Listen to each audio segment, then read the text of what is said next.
حمد و ثنا مر خدای پاک را است که مرا این سعادت ببخشید و با آها که مرا تا این مقام رسانی زیرا که من لم یشکر. سامعین کرام، موضوع من فتنه شکیلیت است. دوره فتنه میرم و از فتنه ها یک فتنه شکیل است. شکیل بن حنیف کیست؟ شکیل بن حنیف بدبخت است هر که دعوه مهدی کرد و خود را مسیح گوید و مسلمان را در فتنه خود مبتلا می کند و این کاذب قادیانیت را بنیاد داشت. پیش چند سال در دهلی دروغ خود را دعوی کرد و عام مسلمان را که نادانند و از دین ناواقفند گمراه کرد. لیکن چون مردم دہلی را نیت او معلوم شد، بلا فاصلہ این بدبخت را شہر بدر کردن. پس تر شکیل بن حنیف و متبعین او اورنگ آباد را مسکن و محبت خود ساختند که شہر مہاراشٹر است. سامعین نیک انجام، شکیلیت بزود رفتار می افزاید و بسیار مردم از فتنه متاثر می شوند.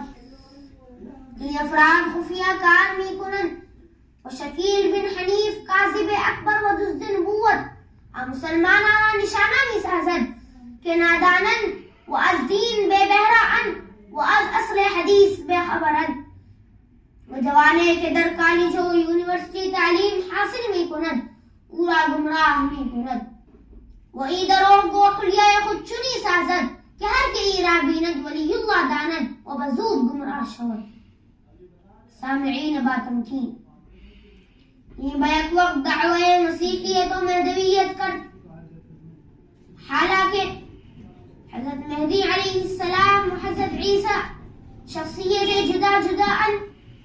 رسول فرمود صلی اللہ علیہ وسلم کہ اسم او بر اسم من بود یعنی محمد بود و اسم ای شکیل است و فرمود کہ اسم پدرش بر اسم پدرم بود یعنی عبداللہ بود و اسم پدری حنیف است و فرمود کہ امام مہدی ز مدینہ تعلق دارند و تعلق شکیل از دربھنگا است و فرمود کہ پیشانی او روشن و بلند بود و شکیل ای طور نیست و ای هم فرمود کہ امام مہدی ظاہر می شود و پنہا نمی شود و شکیل از همه پنہا است.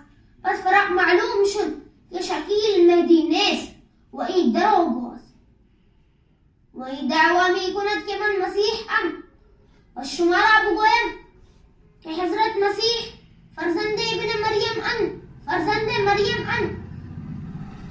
و بدون پدر تولد شده ان و شکیل بنظام تولد در دنیا آمده، در حدیث آمده. رسول فرمود صلی اللہ علیہ وسلم کہ حضرت عیسیٰ نازل شون و صلیبا را شکن و خوک را کشن و صلیبا بدست او اسلام آورن و شکیل نہ نازل شدہ و نہ صلیب را شکستا و نہ خوک را کشتا و نہ عیسائی بردست او اسلام آوردا. پس معلوم شد کہ شکیل امام مہدی نیست و حضرت عیسیٰ هم نیست و این دروغ است و کذاب اکبر است. پس و لحاظ وقت داشتا تقریر خود را ہمیشہ مکمل میکنم. از خدا دعا گویم کہ امت مسلمہ را از ہمان فتنہ پریزاند و آخر دعوانا ان الحمد لله رب العالمین.